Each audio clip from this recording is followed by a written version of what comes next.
бахшида ба рӯзи парчами давлатии ҷумҳурии Тоҷикистон санаи 20 ноябри соли 2025 дар донишгоҳи давлатии молия ва иқтисоди Тоҷикистон чорабинии сиёсии фарҳангӣ таҳти унвони парчами давлатӣ рамзи муттаҳидии миллат бо як шукӯҳу шаҳомати хоса доир гашт, ки дар он меҳмонон Марҳабот Ҷаборӣ, доктори илмҳои филологӣ, профессор, ходими давлатию сиёсӣ, аъзои шӯрои собиқадорони ҳаракати ваҳдати миллӣ ва эҳёи Тоҷикистон, Меҳринисо Бобобекова, шоири халқии Тоҷикистон, Зоир Ҳабибзода, раиси кумитаи иҷроияи ҳизби халқии демократии Тоҷикистон дар ноҳияи Синои шаҳри Душанбе, Дилрабо Маҳмадшарифзода, сардори раёсати кор бо занон ва оилаи мақомоти иҷроияи ҳокимияти давлатии шаҳри Душанбе иштирок намуданд. Сипас дар толори фарҳангии донишгоҳ чорабинии сиёсиву фарҳангӣ доир гашта чорабинии тантанавӣ бо садо додани суруди миллӣ ва ворид намудани парчами давлатӣ ба толор оғоз гардид. донишҷӯёни донишгоҳ бо як эҳсоси баланди ватандӯстӣ ва рӯҳияи тоза дар даст парчами давлатӣ вориди толори фарҳангӣ гаштанд, ки ин нишон аз ҳуввияти миллӣ ва садоқат ба ватани онҳоро нишон медиҳад. сипас роҳбарияти муассисаи таълимии Сатторзода Бобоҷон Абдуҷаббор аҳли устодон, донишҷӯён ва меҳмононро бо таҷлили 33-солагии рӯзи парчами давлатии ҷумҳурии Тоҷикистон табрик намуда, иброз дошт, ки боиси ифтихору сарфарозии миллати сарбаланду хиратманди тоҷик аст, ки имрӯз зери парчами сулҳу ваҳдат муттаҳид гардида дар роҳи ташаккули давлатдории миллии хеш ба сӯи муваффақияту комёбиҳои назаррас устуворона қадам мегузорад. парчами давлатӣ ҳамчун рамзи муттаҳидии ҷомеа ҷиҳати ташаккули эҳсоси худогоҳиву худшиносии миллӣ ва ватандӯстии шаҳрвандон таъсири мусбии худро гузошта, мардумро ба он водор менамояд, ки баҳри амалисозии ҳадафҳои созандагиву бунёдкорӣ ва ҳимояи манфиатҳои милливу давлатӣ дар атрофи пешвои миллат иттифоқу устувор бошанд. дар идома ректори муассиса афзуд, ки хушбахтона солҳои охир зери сиёсати хиратмандонаву дорандешонаи асосгузори сулҳу ваҳдати миллӣ,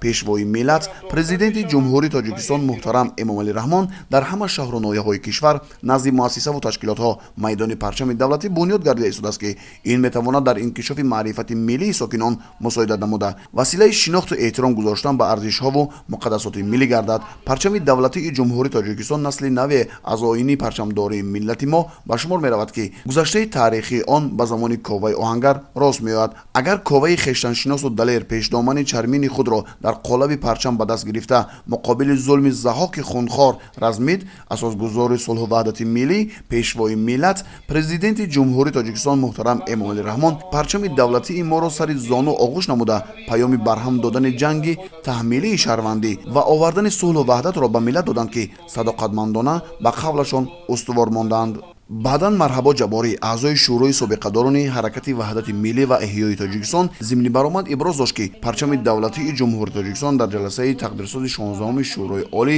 қабул гардида, парафшон гардидани он баёнгари давлату миллати соҳибистиқлол мебошад. парчам боиси сарфарозии халқи тоҷик аст, ки дар шароити сулҳу субот, ваҳдату созандагӣ ва дар рушди бомароми давлати соҳибистиқлоламон ба ҳисоб меравад. дар марҳилае, ки кишвари моро дар сатҳи ҷаҳонӣ ма ҳамчун давлати рушдкунанда дониста ба сиёсати пешбаранда ва роҳнамоиҳои пешвои миллат муҳтарам Эмомалӣ Раҳмон рӯз то рӯз беҳтар шудани шароити зиндагии мардум зери парчами давлатӣ ободу озод зистан боиси ифтихору сарфарозист. дар идомаи чорабинии сиёсиву фарҳангии Зоир Ҳабибзода, раиси кумитаи иҷроияи ҳизби халқии демократии Тоҷикистон дар ноҳияи Сино баромад намуда, иброз дошт, ки барои ҳамаи мо лаҳзаҳои хушу гуворо аст, ки дар баробари мардуми сарбаланди кишвар ин рӯйдоди муҳимро таҷлил менамоем ва сарфарозӣ аз он менамоем, ки парчам яке аз рамзҳои муҳими давлати соҳибистиқлол ва таҷассумгари дӯстиву бародарии ҳамаи миллатҳо ба шумор рафта ва инъикоскунандаи сарватҳои маънавию моддии миллат аст.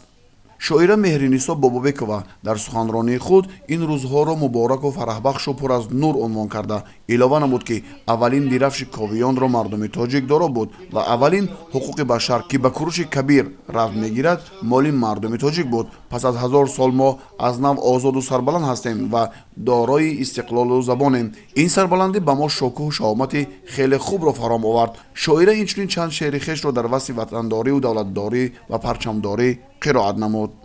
пешвои миллатам омад ба тарвиҷ аҳсану ҷашни истиқлолу савти хусравонӣ аҳсану расму оини накӯи орионӣ аҳсану шуд душанбеи азизи ман бухорои навин пойтахти меҳру наврӯзи каёнӣ аҳсану.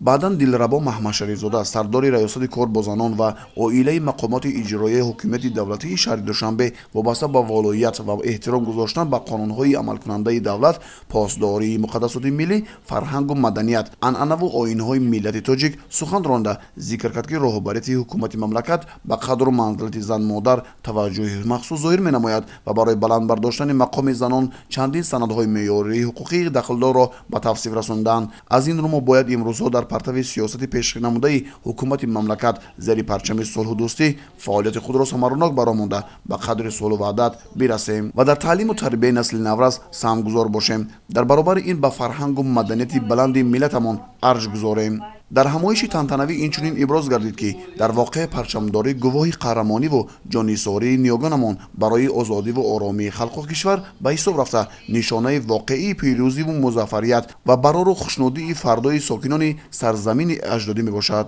хушбахтона пас аз ба даст овардани истиқлоли давлатӣ ҷумҳурии Тоҷикистонро дар арсаи ҷаҳонӣ чун кишвари рӯ ба инкишоф ва ташаббускору сулҳпарвар шинохтаву эътироф намуданд. масъалаи калидие, ки имрӯз дар меҳвари фаъолияти мо бояд қарор гирад, ин тарбияи ҷавонон дар роҳияи худшиносиву худогоҳии миллӣ ва ватандӯстӣ мебошад. зарур аст, ки мо зиёиён ҷавононро дар ин самт роҳнамоӣ созем, ки дар роҳи рушди давлат, ободии ватан фаъолона саҳмгузор шуда марзу буми аҷдодиро ҳимоя намуда, чун ворисони асили пешвои миллат ба воя расанд. дар идомаи ҳамоиши мазкур устодони донишгоҳи давлатии молия ва иқтисоди Тоҷикистон Машраб Манғитов, Давлатмо Назарамонова, Ҷонибек Зубайдов, Азизулло Исматуллозода, Нуралӣ Мирзоев бо ифтихорномаи донишгоҳ қадрдонӣ гардиданд.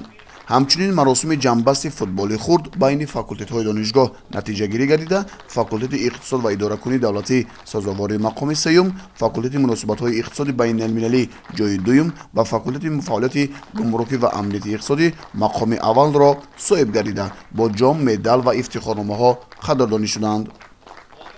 баъдан дар қисмати барномаи фарҳангию фароғатии шуъбаи фарҳанги донишгоҳ, ки он саршор аз рақсу сурудҳои ватандӯстона, васфи парчами давлатӣ, муҳаббат ва эҳтироми арзишҳои таърихиву фарҳангӣ, инчунин таронаҳои ҷолиб аз қироати шеърҳо иборат буд, чорабиниро ҳусни дигар бахшид.